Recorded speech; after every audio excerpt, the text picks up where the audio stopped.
우리 오늘은 또 다른 성경적 가르침에 대해서 여러분들하고 좀 마음을 좀 나눠볼까 합니다. 고린도후서 1장을 나누게 될 텐데요. 저는 고린도 전서와 후서가 굉장히 톤이 다르다는 것들을 여러분들이 좀 보실 수 있게 되는 내용이 바로 이 1장에 나옵니다. 왜 바울이 이렇게 다른 톤으로 고린도 교회에 편지를 보냈는지 오늘은 여러분들하고 그 내용을 좀 나누면서 오늘 우리가 좀 배워야 될 또 다른 성경적 가르침에 대해서 우리가 좀 기억하고 돌아가는 시간이 됐으면 좋겠습니다. 여느 때와 다름없이 고린도후서 1장 1절에서 7절을 읽으시면서 여러분이 이 바울이 고린도 전서에서 전투적으로 썼던 그 글과 무엇이 다른지 여러분들이 좀 찾아보시면 오늘 이렇게 레슨 포인트들에 여러분들이 좀 생각하시고 도움이 많이 될 것 같습니다. 같이 한번 좀 읽어보도록 하겠습니다. 잘 보이시죠? 네, 같이 한번 읽어보도록 하겠습니다. 자, 시작.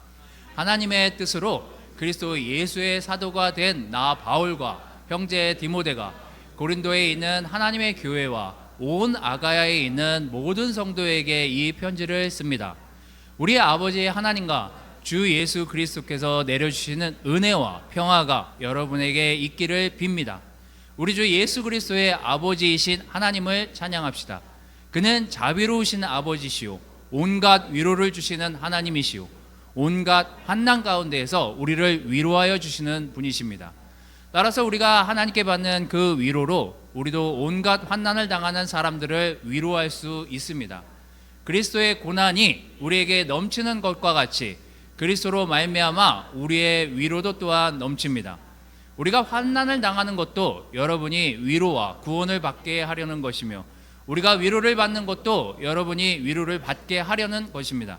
여러분은 이 위로로 우리가 당하는 것과 똑같은 고난을 견디어냅니다.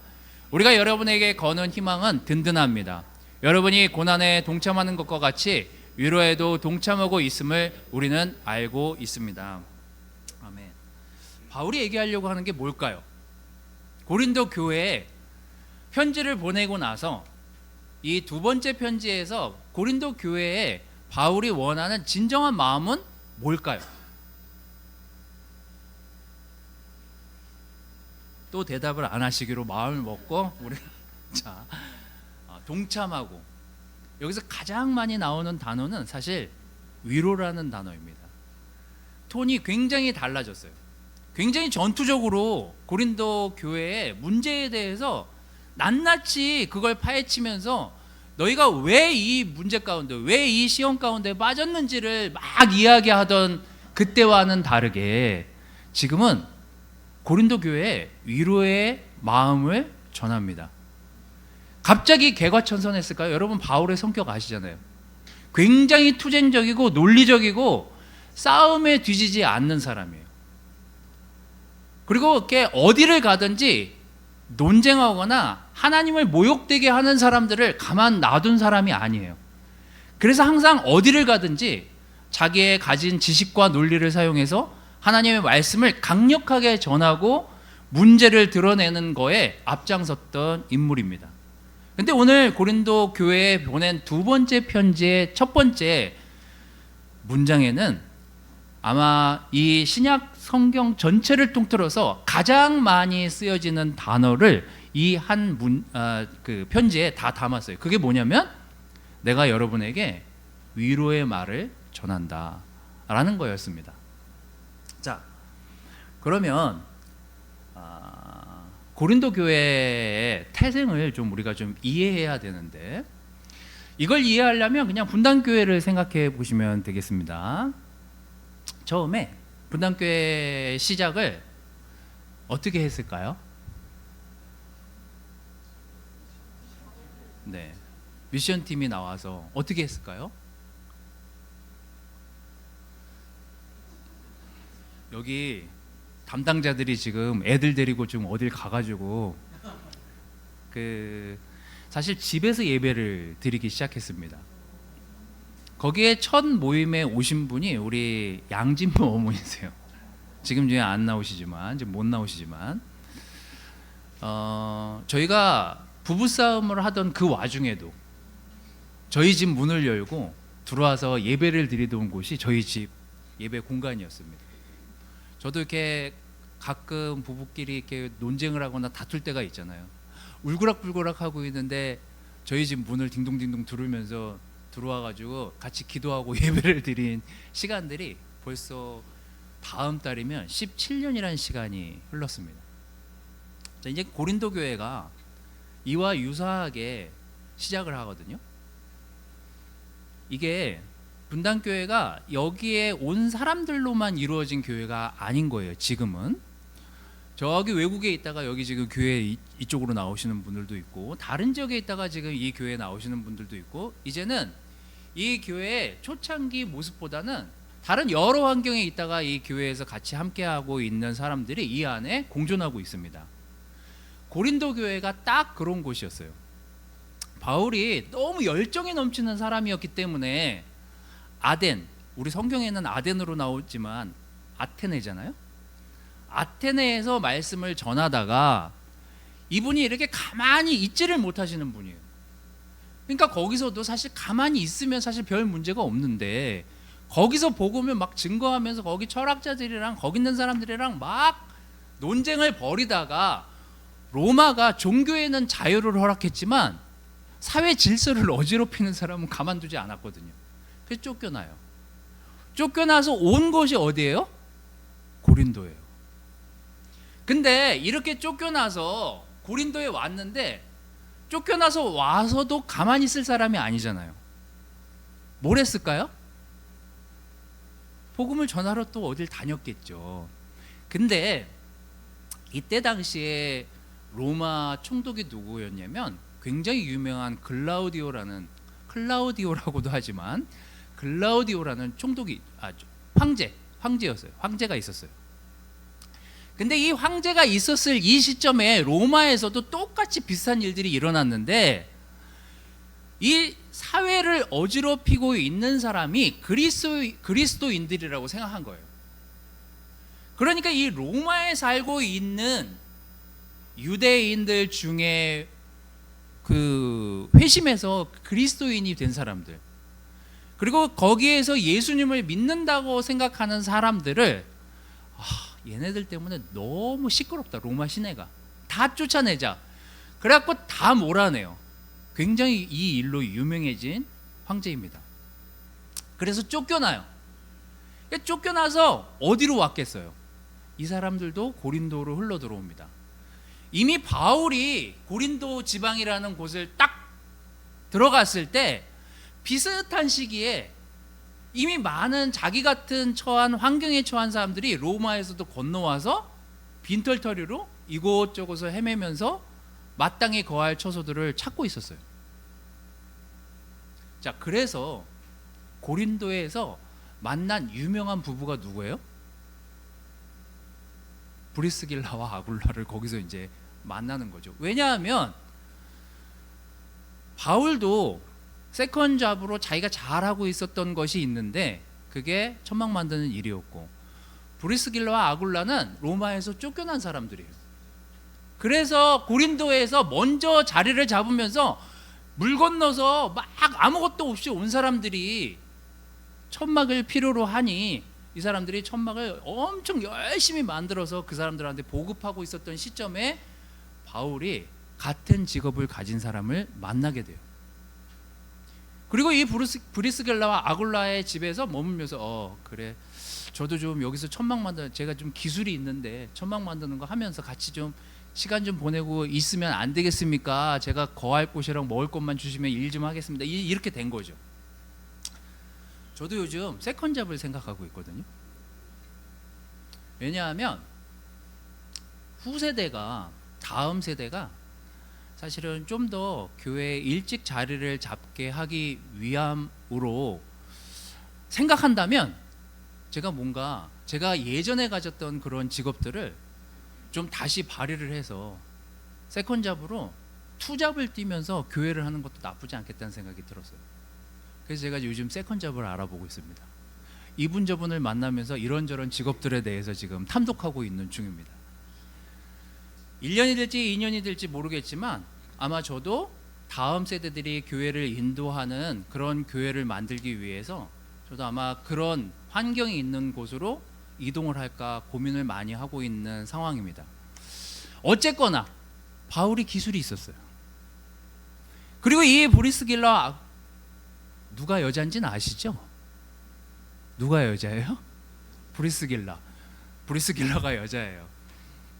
그 당시에 손기술뿐만 아니라 여자를 앞에 내세웠다는 건 상당한 영향력이 남편보다 있었음을 증명해 주는 내용입니다. 항상 중요한 사람 먼저 쓰는 기법이었다고 했잖아요, 제가 언젠가. 이 브리스길라랑 아굴라 중에 이 브리스길라가 훨씬 더 이 지역에 영향력을, 텐트를 훨씬 더 빠르게 많이 만들었나 봐요. 어쨌거나 이 교회가 이래서 생겨나기 시작한 교회였어요. 자, 그러니까 로마에서 건너와서 뭉쳐진 사람들, 다른 지역에서 올라온 다른 사람들, 그리고 이 바울처럼 다른 정소에서 복음을 전하다가 올라온 사람들끼리 혼재해서 만들어진 교회가 고린도 교회였던 거예요. 자, 이쯤 되면 제가 무슨 얘기 하려고 하시는지 대충 이해가 되죠. 뭐예요? 생각과 견해와 다른 환경에서 복음 생활을 하던 사람들이 모였기 때문에 그 교회는 반드시 이슈가 생길 수밖에 없었어요. 유대인에서 개종했던 사람들이 바뀌지 않는 생각들이 있잖아요. 또 다른 곳에서 이방인처럼 살고 종처럼 살다가 크리스찬이 된 사람들이 있잖아요. 이런 사람들이 모여있는 곳에서 같은 복음을 가지고 생활을 하려고 하다 보니까 편차가 너무 다른 거예요. 이건 싸움이 일어날 수밖에 없는 환경이었던 거예요. 근데 바울이 거기 계속 있었으면 중요한 이슈들을 계속 가르쳐 줬을 텐데, 바울이 한 2년만 교회를 인도하다가 다른 곳으로 떠나요. 마케도니아, 에베소 이런 데로 다시 여행을 가서 복음을 전하면서, 바울이 거기 계속 있었던 게 아니라 떠나면서 이 교회에 문제가 생긴 거거든요. 그리고 이 교회에 편지를 전해주라고 부탁한 사람이 누구예요? 디도라는 아주 바울에게는, 바울의 제자이기도 했지만 굉장한 끈끈함을 과시했던 동역자 중에 한 사람이었어요. 이 당시에 헌금을 전달해 주거나 편지를 전달해 주는 사람은 굉장히 끈끈한 관계가 아니고서는 전하기 힘들었었을 구조예요. 이런 상황에 디도가 갔는데 고린도전서 편지를 들고 에베소에서 열받아서, 그 고린도 교회에서 일어나는 이슈들을 들으면서 열받아서 편지를 써서 디도에게 이게 전해줘 했는데, 갔는데 디도가 어떻게 돼요? 하몽차사야, 안 와. 고린도 교회에서 어떤 결과가 있었는지 바울이 듣지 못합니다. 다른 장소에서 한참을 지난 다음에 디도를 만나요. 그게 오늘 고린도 후서 뒷부분에 나옵니다. 고린도후서 8장 6절 7절. 자, 여기 이렇게 나옵니다. 시리에 빠진 사람을 위로해 주시는 하나님께서는 디도를 돌아오게 하심으로써 우리를 위로해 주셨습니다. 살아 돌아왔네, 이거였어요. 그가 돌아온 것으로만이 아니라 그가 여러분에게서 받은 위로로 우리 또한 위로를 받았습니다. 여러분이 나를 그리워하고 내게 잘못한 일을 뉘우치고 또 나를 열렬히 변해한다는 소식을 그가 전해줄 때 나는 더욱더 기뻤습니다. 무슨 소식을 가져왔어요? 고린도 교회가 바뀌었습니다. 선생님이 주신 편지를 제가 전달하고, 저도 여러 가지 일 때문에 선생님 만나지 못했는데 제가 편지를 전하고 그들이 편지를 읽은 다음에 변화가 있었어요. 어떤 변화? 우리가 잘못했네. 우리가 바울이라는 그분이 얘기할 때 우리가 잘못 오해했네. 그분의 사도권도 우리가 의심했고, 그분이 가지고 있는 그 능력을 우리가 의심하면서 우리끼리 너무 시끄러웠네. 그거를 본인들이 느끼고 회개했어요. 그걸 바울이 듣게 됐습니다. 그러고 나서 바울이 든 생각이 뭐예요? 그래, 이제 회개했지? 그래, 이제 회개했으니 마음밭이 부드러워질 테니 다시 한번 강력하게 편지를 써야 되겠다, 이렇게 썼을까요? 그게 바로 두 번째 편지에 여러분이 읽은 첫 번째 내용이에요. 성경은 우리에게 여러 가지로 가르침을 허락합니다. 우리는 여러 가지 것들을 배울 필요가 있어요. 예전에 우리가 배웠던 디사이플링이라는 제자훈련 관계에서 건강하지 못한 제자훈련 관계를 배웠다면 그것 또한 우리에게 중요한 교훈 중에 하나가 될 거예요. 하지만 그 어떤 부분에서 잘못됐다면 우리가 그것을 고쳐가려고 노력하잖아요. 교회는 그래야만 건강해지는 상태를 만들 수가 있어요. 바울이 그 교회의 문제들을 지적하고 그 교회의 여러 가지 문제들을 생각하면서 편지를 썼지만 이제 그것들이 정리가 되어가는 과정에서 바울이 그들에게 이쯤에서 그들에게 다시 한번 편지를 써야 되겠다. 그들이 지금 이 시간 여러 가지 환난, 고난들을 겪고 오고 그 안의 문제에 집중해서 힘든 시간들을 지나오고 있었다면 이제 내가 다른 것들을 가르쳐야 되겠다. 그게 뭐냐면 서로가 위로할 수 있는 것들을 가르쳐야 되겠다라는 판단이었습니다. 저는 어려운 상황들을 지나가려면 저는 위로는 우리가 정말로 배워야 되는 태도란 생각이 많이 들어요. 아까 고린도후서 1장 3절에서 5절 말씀은 이렇게 바울이 고린도 교회에 글을 씁니다. 그는 자비로운 아버지시요 온갖 위로를 주시는 하나님이시요 온갖 환난 가운데서 우리를 위로하여 주시는 분이십니다. 따라서 우리가 하나님께 받은 그 위로로 우리도 온갖 환난을 당하는 사람들을 위로할 수 있대요. 저는 얼마 전에 그 도토리집 영상을 보면서 내가 좀 잊고 있었구나. 좀 우리 중에 장애를 겪고 있는 아동들이나 그 아픔을 겪고 있을 부모들에 대한 생각들을 많이 미처 거기까지 생각하지 못했구나. 내년에 프리틴 캠프를 하거나 우리가 다음 캠프를 할 때는 장애 아들을 어떻게 케어할 것인가까지 고민해 봐야 되겠다라는 좀 생각을 해보게 됐습니다. 제 주변 지인 중에 장애 아를 둔 아주 오래된 지인이 한 분 계십니다. 저는 그분이 하셨던 얘기를 아직도 기억해요. 저희 부부가 기도하는 건 다른 게 아닙니다. 제가 20대 때 만났던 분이시거든요. 저는 그분의 자녀가 장애인인지도 몰랐어요. 처음에 한참을 지나고 제가 목회를 하면서 그분을 다시 만나게 되면서 알게 됐어요. 근데 그분이 했던 많은 얘기 중에 제 마음에 가장 와닿았던 그 한마디는 장애를 둔 부모의 심정과 기도는 한 가지밖에 없습니다. 이 아들보다 이 자녀보다 저희 부부가 더 오래 살기를 바랍니다. 왜냐하면 저희가 죽으면 이 애를 누가 케어할지 알 수 없기 때문이죠. 저는 제가 되게 불행한 사람인 줄 알았는데 제가 대학생 때 한 번 얘기했지만 고아원에서 크고 있는 우리 아동들을 보면서 나는 저 애들보다 행복하구나 라는 걸 느끼게 됐어요. 위로는 그 환경을 처한 사람만큼 정말 위로를 줄 수 있는 사람이 있을까? 겪어본 사람만이 줄 수 있는 위로들이 있어요. 아파본 사람이 아픈 사람을 위로할 때 격려받잖아요. 힘들었던 사람이 어려웠던 사람이 그 시간을 지나서 그 어려움을 통해서 겪은 그 아픔이나 고통들을 생각하면서 아팠던 사람들을 위로할 때 진짜 위로가 돼요.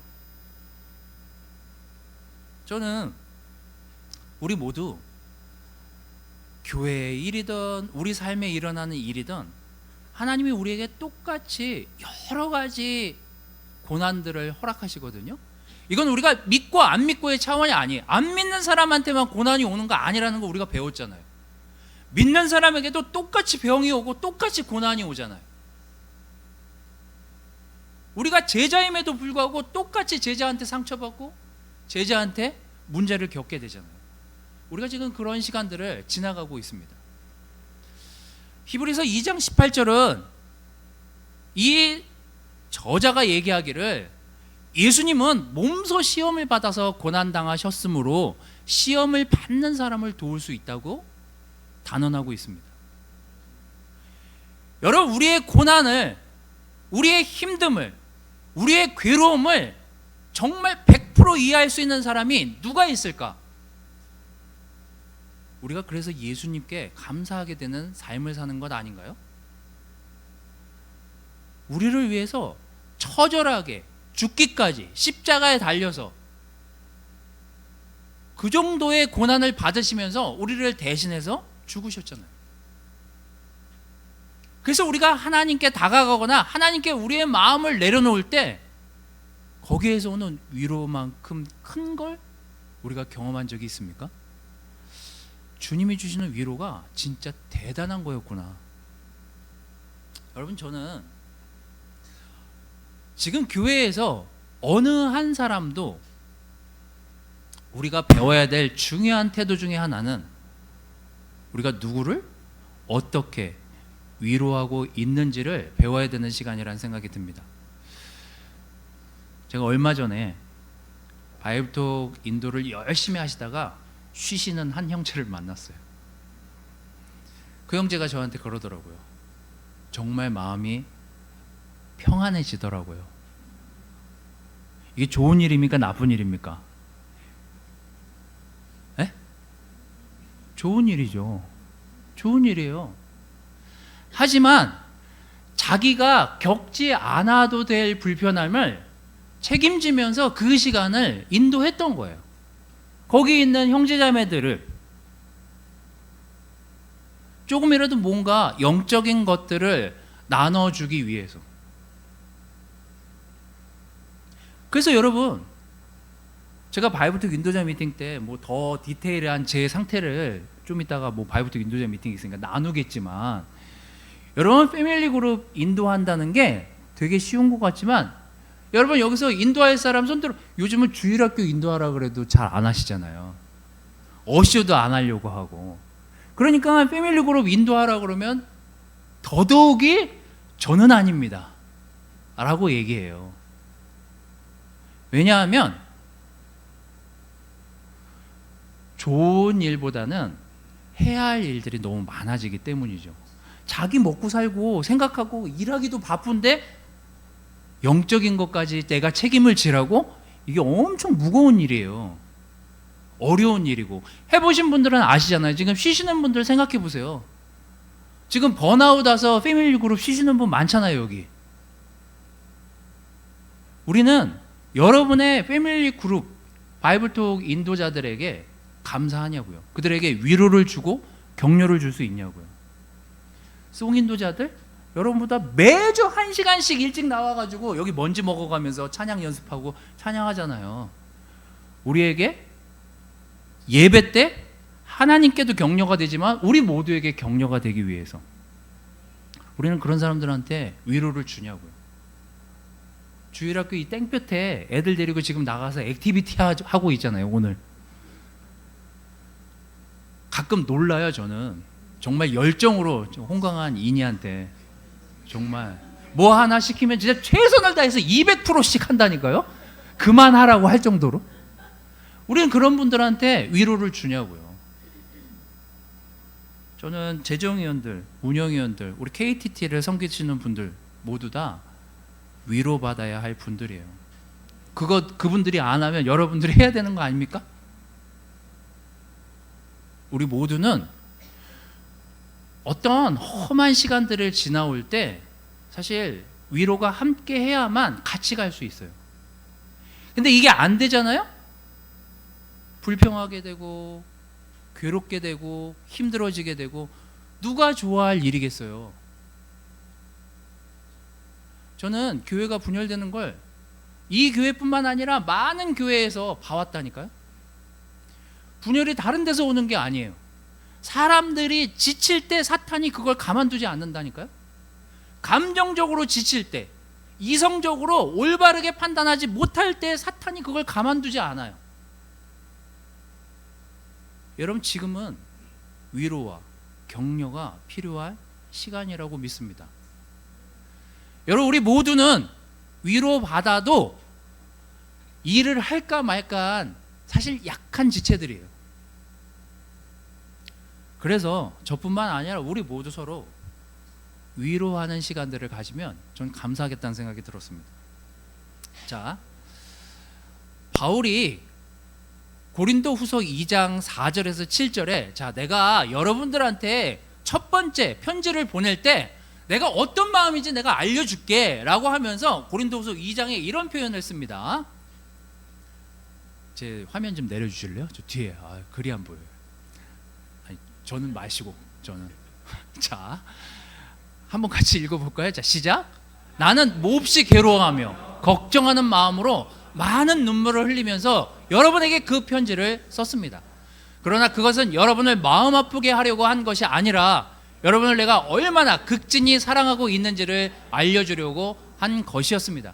누가 마음을 아프게 하였다면 실은 나의 마음을 아프게 한 것이 아니라 과장하지 않고 말해서 어느 정도는 여러분 모두를 마음 아프게 한 것이라 하겠습니다. 여러분 대다수는 그러한 사람에게 이미 충분한 벌을 내렸습니다.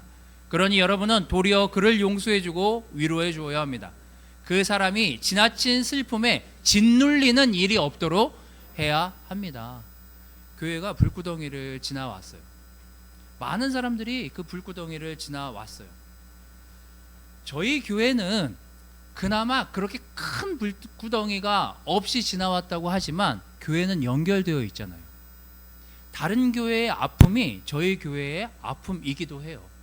다른 형제자매들의 아픔이 저희 교회 형제자매들의 아픔이기도 합니다. 교회는 연결되어 있으니까요. 우리가 그냥 여기 생긴 게 아니잖아요. 누군가 우리를 보냈고 누군가 우리에게 교육을 시켰고 성경 공부 시켰으니까 지금 분당교회에 나와 있는 거 아니에요? 물론 분당교회에서 세례 받으신 분들을 제외하고 어쨌거나 이 교회의 태생은 누군가로부터 헌신된 그 헌신에서 여기까지 오게 된 거예요. 우리는 모두 다 연결되어 있고 모두 다 누군가 고통받으면 고통을 느끼는 그런 관계 속에 지금까지 이 교회가 지나왔습니다. 저는 이 바울의 마음이 지금 우리 모두의 마음이 아닐까라는 생각이 듭니다. 하지만 지나친 슬픔에 짓눌리는 일이 생기지 않도록 우리가 지금 해야 될 일이 뭔가?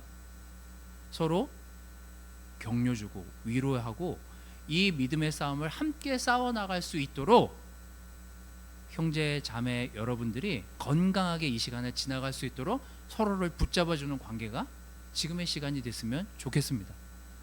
여러분 때문에 제가 있고 제가 있어서 여러분이 있고 형제 자매들이 있어서 우리 다 함께 이 교회를 만들고 있는 거 아니겠습니까? 저는 우리 교회가 또 우리 모든 그리스도의 교회들이 건강한 상태로 갔으면 좋겠어요. 저는 그러기를 우리 모두가 함께 하기를 바랍니다. 자, 두 번째, 환난은 문제가 아니라 배움의 통로라는 사실을 우리는 시간이 지나면서 배우고 알게 되는 거죠. 여기 6절 7절에 고린도후서 1장 6절 7절에 이런 말씀이 있습니다. 환난을 당하는 것도 여러분이 위로와 구원을 받게 하려는 것이고 우리가 위로를 받는 것도 여러분이 위로를 받게 하려는 것입니다. 여러분은 이 위로로 우리가 당하는 것과 똑같은 고난을 견뎌냅니다. 우리가 여러분에게 거는 희망은 든든합니다. 여러분이 고난에 동참하는 것과 같이 위로에도 동참하고 있음을 우리는 알고 있습니다. 고난은 사실 누구도 피해갈 수가 없습니다. 전 제자가 되고 나서 너무 기뻤지만 기쁘고 나서 고난이 없었나? 를 제 스스로 뒤를 돌아보면 고난은 끊임없이 오더라고요. 힘든 시간들은 끊임없이 오더라고요. 제자가 되고 나면 정말 장밋빛같이 행복한 시간들이 되게 많이 있을 거라고 생각했는데 또 고난이 찾아오더라고요. 또 어려운 일이 닥치더라고요. 또 어려운 관계가 생기고 또 어려운 문제들이 생겨나더라고요. 이게 저뿐만입니까? 여러분 예수님 믿었다고 계속 행복해진 시간만 20년, 30년 오던가요? 저는 안 그렇던데. 저만 고통받고 있었나요, 지금까지?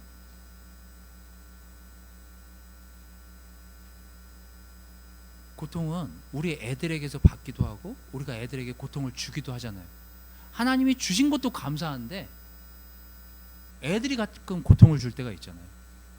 아내가 고통을 줄 때가 있고 남편이 고통을 줄 때가 있고 형제자매들이 고통을 줄 때가 있고 목사가 고통을 줄 때가 있고 고린도 교회의 문제들을 잘 살펴보십시오. 지금 보면 별거 아닌 것 같지만 파벌 문제, 음행 문제, 머리에 수건을 써야 되니 말아야 되니 오만 문제들이 그 안에 있었는데 해결책을 못 찾아요. 그 안에서. 왜요? 서로 너 때문에 이렇게 된 거야. 너 때문에 이렇게 된 거야. 너 때문에 이렇게 됐어 라고 싸우다 보니까 해결의 기미를 찾지 못하는 거예요. 자, 고린도 교회에게 문제가 주어진 건 어쩌면 그걸 통해서 하나님을 더 이해하고 배울 수 있는 통로의 시간임을 시간이 지난 다음에 그들은 알게 됐어요. 그래서 그들이 디도를 통해서 바울에게 전한 소식은 이거였어요. 죄송합니다. 다시 배우겠습니다. 다시 가르쳐 주십시오. 그리고 우리가 교회를 다시 건강하게 세워 가겠습니다. 바울이 그 소식을 듣고 매우 기뻐했어요. 그들에게 주어진 그 고난이, 그들이 지나온 그 힘들었던 시간들이 결코 헛된 시간들이 아니었구나. 여러분, 제가 지난주에 만난 사람들 중에 저는 이게 뭐 교회 나오는 사람 안 나오는 사람 막 안 가리고 막 만나니까요. 제 친구 중에 진짜 갑부가 된 친구가 있어요. 그리고 그 친구가 저랑 밥을 먹는데, 갑부인 친구랑 저랑 밥을 먹는데 밥값을 제가 냈어요. 그 친구가 생일이어가지고 오늘은 꼭 내가 사고 싶어. 그리고 밥을 샀어요. 근데 그 친구가 이런 얘기를 하더라고요. 내가 어느 날 병원에 갔더니 의사가 심상치 않습니다. 그 집에 그 친구가 자녀가 없어요. 그리고 빨리 점검을 받아보십시오. 그리고 가까운 큰 병원에 가서 검사를 받았더니 뭐였어요? 아무것도 아니래요. 위궤양이 심하니 가서 치료를 받으시고 담배를 끊으십시오. 뭐 이런 얘기를 들은 거죠. 세상이 무너지는 줄 알았대요. 검사를 받으러 가는 그 순간까지. 근데 그 검사를 받으러 가는 순간에 문득 떠오른 생각이, 근데 이 돈은 누가 쓰나? 내가 죽으면 부인이 내 돈 이거를 다 쓴다고? 그게 너무 힘들었대요. 그래서 제가 그랬어요. 나한테 꼭 연락을 해라. 농담이고, 가만 생각해 보세요. 돈이 많든 적든 다 죽잖아요. 문득 자기가 죽어야 된다는 생각이 드는 순간, 고난이 나에게 찾아왔다고 드는 순간, 내가 지금까지 뭐 하면서 산 거지? 당연히 인간이라면 떠오를 생각이 54세에 떠오른 거예요. 그리고 저한테 그러더라고요. 시간 될 때마다 나한테 전화 좀 줘. 나는 혼자 죽는 게 무서워. 왜냐면 요즘 고독사 많잖아요. 엄청 겁이 많거든요, 그 친구가. 겁이 많아가지고 돈 모으는데 엄청 집중을 한 친구예요. 지금 이 방송을 듣고 있을지도 몰라요. 제가 얘기한다 그랬거든요. 자, 여러분, 우리 모두 사는 동안 고난, 병, 문제들이 안 찾아올 수가 없어요. 하지만 저는 여러분들에게 권하기는, 그것이 우리에게 주는 많은 유익들이 있음을 기억하십시오. 우리가 언젠가 하나님 앞에 서는 것을 믿는 사람들 아니에요? 그래서 안정감 있게 지금 신앙생활 하는 거 아니에요? 무슨 문제가 있어도 내가 기도하려고 하고, 어떤 어려움이 있어도 기도하려고 하는 이유가 그거 아니에요? 그럼 여러분, 지금 우리에게 겪는 이 고난들을 통해서 하나님이 더 영광 받으시고 더 기뻐하실 교회로, 사람으로, 마음으로 우리 그룹이, 우리 가족이, 우리의 삶이 그렇게 완성되어져 가는 것을 보는 것이 하나님이 원하시는 거예요. 여러분, 시편 34편 18절에서 20절 내용을 보면서 오늘 말씀을 좀 정리하도록 하겠습니다. 주님은 마음 상한 사람에게 가까이 계시고 낙심한 사람들을 구원해 주신대요. 의로운 사람에게 유난히도 고난이 많대요. 주님께서는 그 모든 고난 가운데서 그를 건져주신답니다. 진짜 아멘 아닙니까? 뼈마디 하나하나 모두 지켜주시니 어느 것 하나도 부러지지 않는데요. 뭐가요? 우리가 하나님만 붙잡고 있으면은요. 우리 애들이 잘 지내든 못 지내든 기도하세요. 우리의 남편이, 우리의 아내가 힘들고 어렵든 여러분 기도하세요. 포기하지 마시고. 지치긴 하겠지만 우리가 하나님만 놓지 않는다면 우리 애들도 돌아올 거고, 아내도 돌아올 거고, 남편도 돌아올 거고, 환경도 돌아올 거고, 언젠가 예수님이 나에게 왜 그 고난을 허락하셨는지 알게 되고 감사할 그 시간이 온다니까요. 여러분 너무 조급해하지 마세요. 반드시 하나도 부러지지 않은 상태에서 하나님이 여러분들을, 저를 지켜주시고 인도해 주신다고 약속하십니다. 여러분 성경은 우리에게 많은 것들을 가르쳐요. 그때 배우지 못했던 것들을 요즘 배우게 하시고, 요즘 모르는 것들을 70, 80에 가서 배우게 해주시는 것들이 있더라고요. 여러분 저는 위로를 받아본 사람이 위로를 할 수 있습니다. 저는 위로 많이 받았어요. 지난주에도 많은 분들이 제가 힘들다고 하니까 저를 많이 위로해 주시더라고요. 냉면이나 먹읍시다. 제가 냉면을 좋아해서 그런지 뭐 배고픈 거 있으면 언제든지 연락하십시오. 제 친구도 저한테 점심때마다 연락하래요. 힘들면. 전 점심 먹을 때가 되게 많아요. 저는 그분들에게 감사의 마음을 전합니다. 하지만 위로를 받을 줄도 알고 위로도 줄 줄 아는 그런 사람이 되십시오. 그게 하나님이 여러분들에게 원하시는 성숙한 태도예요. 여러분 우리에게 주어지는 많은 교회 안에, 삶에, 가정에 개인적인 문제들이 안 생길 수가 없습니다. 이거는 믿는 사람은 절대 뭐 피할 수 있는 것 같지만 피할 수 없는 게 문제들이에요. 하지만 그 환난 속에서 예수님은 우리가 무언가를 배우시기를 원합니다. 환난은 문제가 아니라 배움의 시작이라는 것을 우리가 잊지 마시고, 우리가 이 두 가지 것들을 기억하면서 지금의 교회의 일들을 보시고 여러분의 가정과 삶을 들여다보시기를 바랍니다. 저는 분당교회뿐만 아니라 전국의 모든 흩어진 교회들이 다 건강해지기를 기도하고 있어요. 제가 모든 교회에 있는 거기 인도자분들에게 어제 이 레슨을 준비하면서 문자를 보냈습니다. 언제든지 아무 때나 필요하면 저한테 문자를 주십시오. 레슨을 해달라면 레슨을 하러 갈 거고, 또 뭐가 필요하다 그러면 그 필요를 채우기 위해서 모든 형제자매들과 동참하고 헌신해서 도와드리겠습니다. 여러분의 교회가 위로받기를 바랍니다. 여러분 분당교회 자체도 마찬가지입니다. 여러분 서로 많이 지치기 쉬운 여름인데 서로 많이 위로하고 서로 많이 격려하고 이 고난의 시간을 함께 잘 견디면서 지나가는 지혜로운 분당교회 형제자매들이 되시기를 바라겠습니다. 말씀을 마치도록 하겠습니다.